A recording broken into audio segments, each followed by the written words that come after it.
오늘 주신 하나님의 말씀은 이사야 43장 21절 말씀입니다. 이 말씀을 읽을 때 하나님의 음성을 들으시길 간절히 소망합니다. 이 백성은 내가 나를 위하여 지었나니 나의 찬송을 부르게 하려 함이니라. 아멘. 이것은 하나님의 말씀입니다.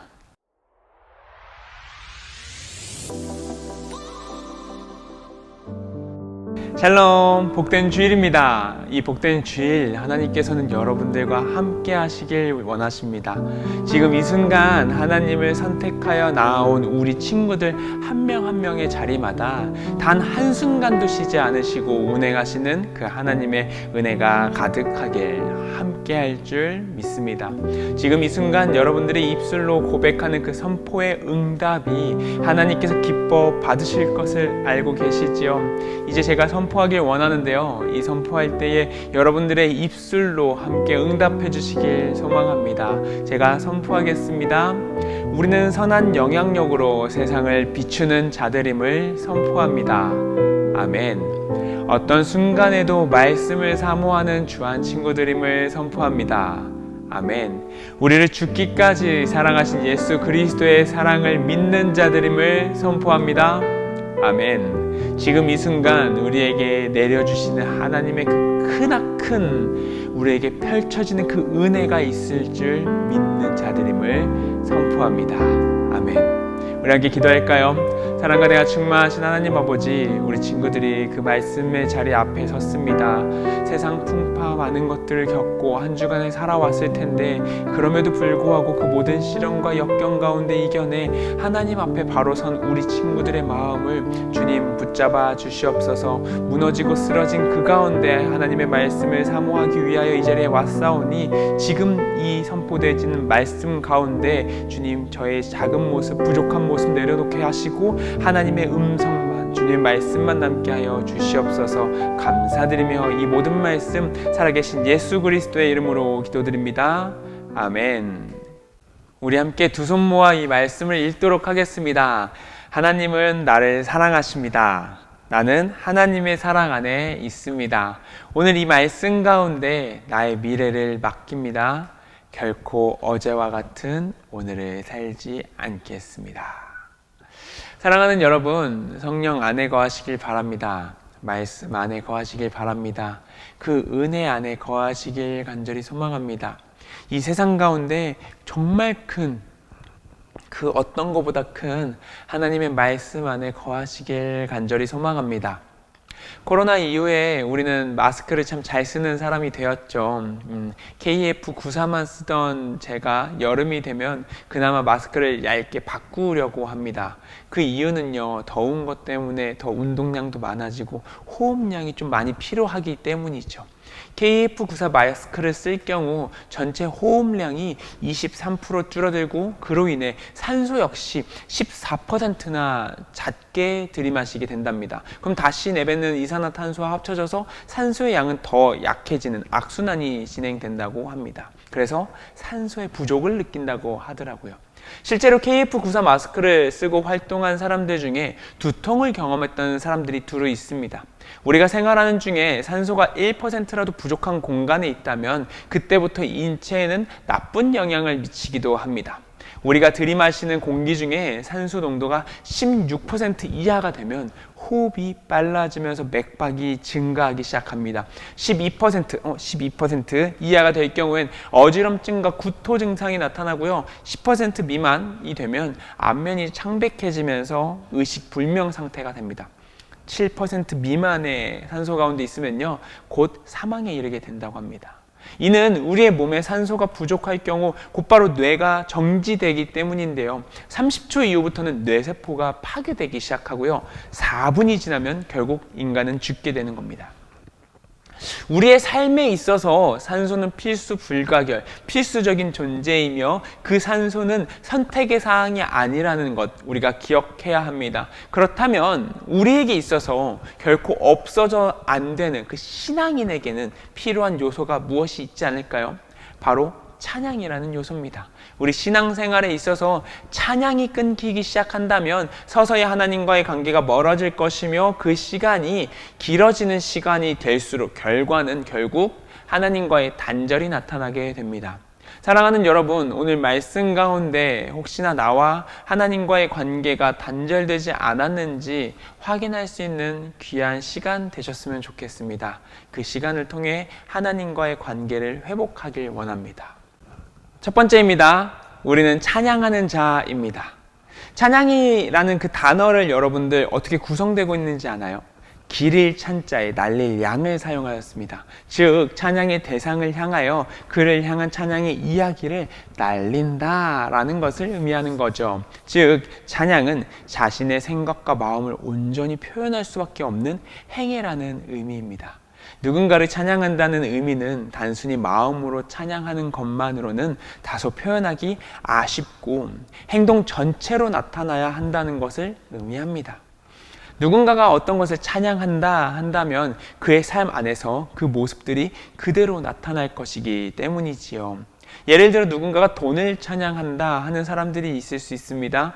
돈이 최고야. 돈이라면 뭐든지 할 수 있지 않냐? 나는 돈이 완벽하다고 생각해. 라고 말하면 그 사람의 삶 안에서는요, 이미 돈의 그 중요성과 더 나아가 돈으로 인해 변화될 수밖에 없는 수많은 것들이 나타날 수밖에 없다는 것입니다.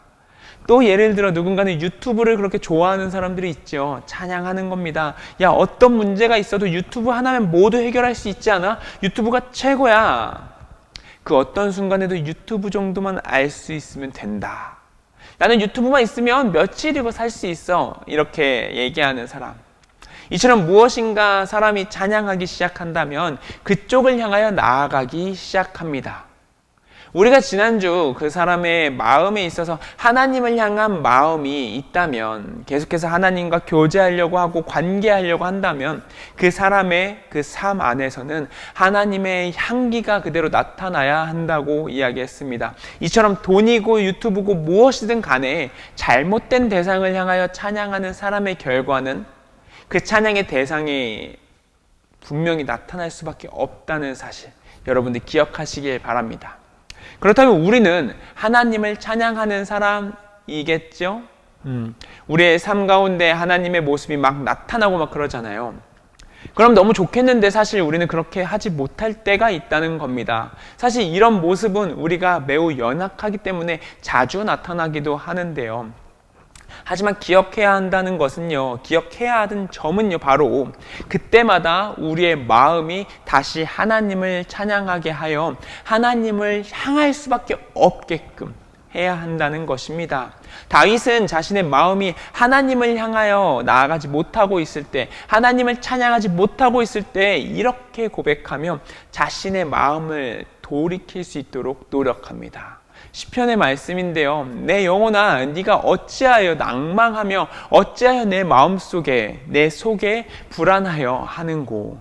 너는 하나님을 바라라. 나는 내 얼굴을 도우시는 내 하나님을 오히려 찬송하리로다. 내 하나님을 오히려 찬송하리로다. 사랑하는 여러분, 우리는 계속해서 하나님을 찬양해야 되는 사람입니다. 하나님을 찬양하지 못한다면 그 삶은 완전히 무너질 수밖에 없고요. 완전히 무너진 이후에는 자신의 행동이 어떤 방향을 향하고 있는지조차도 이해할 수 없는 사람이 될 것입니다. 그리고 낭망하고 불안하며 결국 무너질 것입니다. 여러분, 우리는 찬양해야 하는 사람입니다. 하나님께서 우리를 향하여 그렇게 무너지지 않고 하나님을 향하여 나아가길, 하나님을 바라보길, 하나님을 바라보고 계시길 원하기 때문입니다. 우리는 찬양해야 하는 자들입니다. 여러분, 우리 함께 하나님을 찬양하는 자들이 됩시다. 우리 두 번째입니다. 지금은 찬양해야 할 때입니다. 다 읽고 있죠. 이사야서가 쓰인 시기는요, 그 이스라엘 백성들, 그러니까 그 백성들, 하나님의 선택을 받았자는 사람들의 상황들이 썩 좋지 않은 순간이었습니다.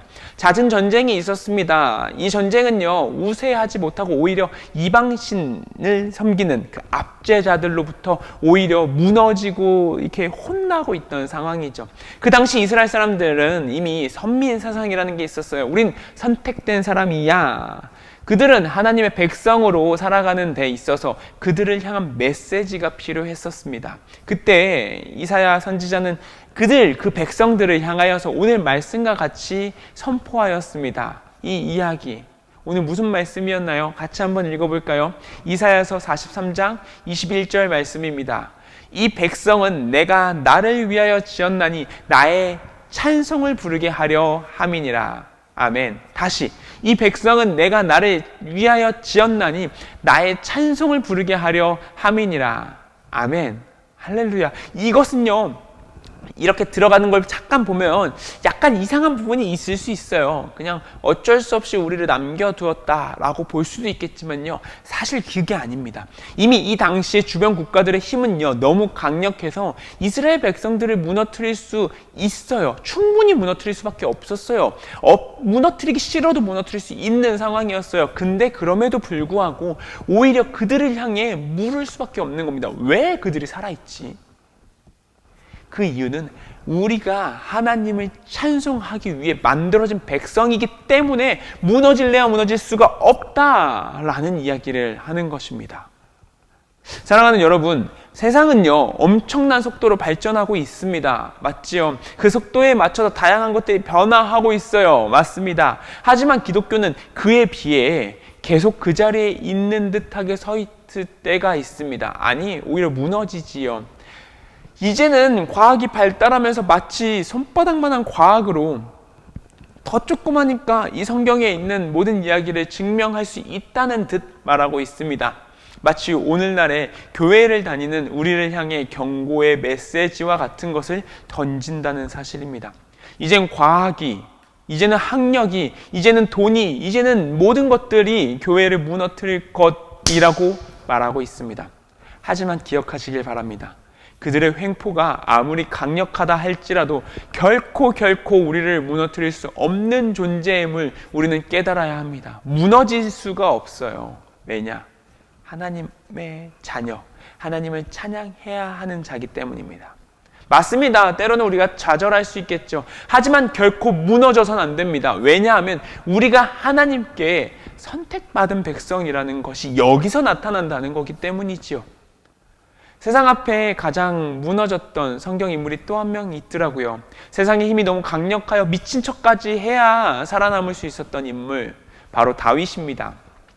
이 다윗은 사울이라는 인물과 이게 대립이 되었는데요. 사실 대립이라고 말하기도 애매한 게 그 당시 이미 이렇게 죽이려 했어요. 사울이 죽이려 할 때 아래에서 내 영혼이 주께로 피하되 주의 날개 그늘 아래에서 이 재앙들이 지나가기까지 피하리이다. 하나님이여, 내 마음이 확정되었고 내 마음이 확정되었사오니 내가 노래하고 내가 찬송하리이다. 하나님이여, 주는 하늘 위에 높이 들리시며 주의 영광이 온 세계 위에 높아지기 원하나이다. 시편 57편의 이야기입니다. 사랑하는 여러분, 오늘날을 살아가며 우리 함께 하나님을 찬양하지 않겠습니까? 하나님께서 오늘도 그렇게 자신을 향하여 찬양하는 사람을 찾으시고 계시며 그 찬양의 소리가 울려 퍼지길 원하시고 계십니다. 영적인 전쟁 가운데 울려 퍼지는 목소리야말로 진정한 하나님의 말씀을 향한 그 찬양의 소리이기 때문입니다. 우리 함께 하나님을 찬양하지 않겠습니까? 하나님 앞에 나아가시지 않겠습니까? 우리 함께 그렇게 나아갑시다. 주님, 내가 주님을 찬양하겠습니다. 주님, 나의 찬양을 받아주시옵소서. 우리 함께 그렇게 고백하며 기도하겠습니다. 기도하시겠습니다. 사랑과 은혜가 충만하신 하나님 아버지, 우리 친구들이 하나님을 향하여 찬양합니다. 기도합니다. 주님, 찬송하는 우리 아이들의 마음을 받아주시옵소서. 그 찬양 받기에 합당하신 주님이심을 알며 고백하오니 주님, 이 세상에 어떤 것이 다가올지라도 우리의 찬양이 끊이지 않게 하여 주시옵소서. 사랑과 은혜가 충만하신 하나님 아버지, 우리 귀한 자녀들이 주님 앞에 나와 말씀을 들으며 이제 이 삶 가운데 찬양이 가득 넘치길 원하며 고백합니다. 주님, 무너지고 쓰러진 그 가운데 찬양의 소리가 끊이지 않게 하시고 세상이 아무리 우리를 흔들어 무너뜨리려 한다 할지라도 찬양의 소리를 끊이지 않는 다윗과 같은 자 되게 하여 주시옵소서. 이사야가 말했던 것처럼 이 백성들이 무너지지 않았던 이유가 하나님에게 있었음을 고백하게 하시고 우리의 마음에도 어떤 순간에도 무너지지 않고 하나님의 말씀으로 말미암아 다시 설 수 있는 자 되게 하여 주시옵소서. 감사드리며 이 모든 말씀 살아계신 예수 그리스도의 이름으로 기도드립니다. 아멘.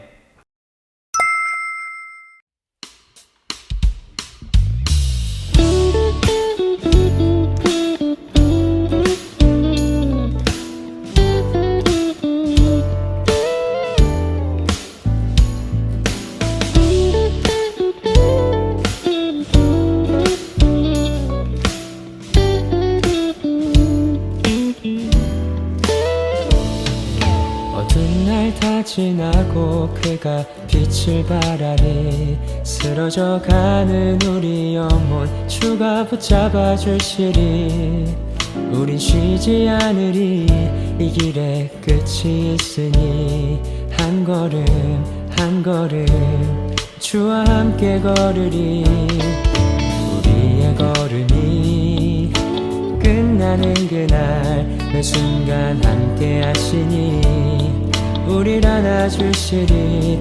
더 이상 눈물 없으리. 당신의 그 나라 안에서 이제 영원히 주 품 안에서 우리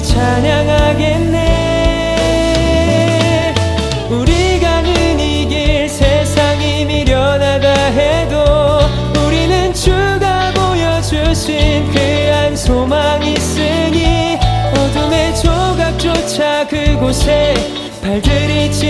못해 당신의 나라에 우리 영원히 거하네.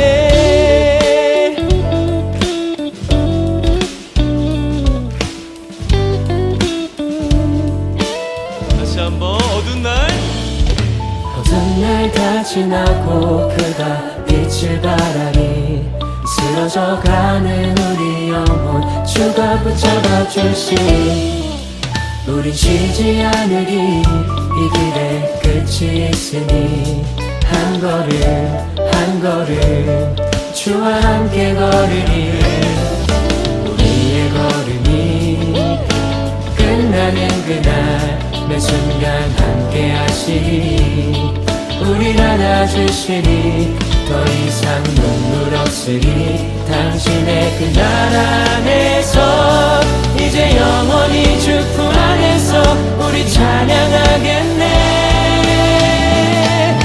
우리 가는 이 길 세상이 미련하다 해도 우리는 주가 보여주신 그 한 소망 있으니 어둠의 조각조차 그곳에 발들이지 못해 당신의 나라에 우리 영원히 우리 가는 이 길 세상이 미련하다 해도 우리는 주가 보여주신 그 한 소망 있으니 어둠의 조각조차 그곳에 발들이지 못해 당신의 나라에 우리 영원히 우리 함께 준비된 예물 위하여서 기도하겠습니다. 사랑과 은혜가 충만하신 하나님 아버지, 우리 친구들이 주님을 사랑하는 마음으로 이렇게 예물을 준비합니다. 무너지고 쓰러진 그 자리, 주님 하나님을 사랑하는 마음으로 준비한 예물이오니 이 작은 예물 주님께서 흠양하여 받아 주시옵소서.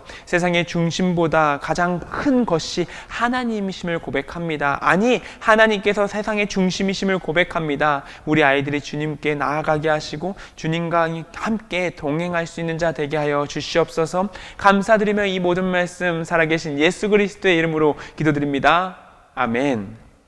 우리 함께 주기도문 하심으로 예배 마치겠습니다. 하늘에 계신 우리 아버지, 아버지의 이름을 거룩하게 하시며 아버지의 나라가 오게 하시며 아버지의 뜻이 하늘에서와 같이 땅에서도 이루어지게 하소서. 오늘 우리에게 일용할 양식을 주시고 우리가 우리에게 잘못한 사람을 용서하여 준 것 같이 우리 죄를 용서하여 주시고 우리를 시험에 빠지지 않게 하시고 악에서 구하소서. 나라와 권능과 영광이 영원히 아버지의 것입니다. 아멘.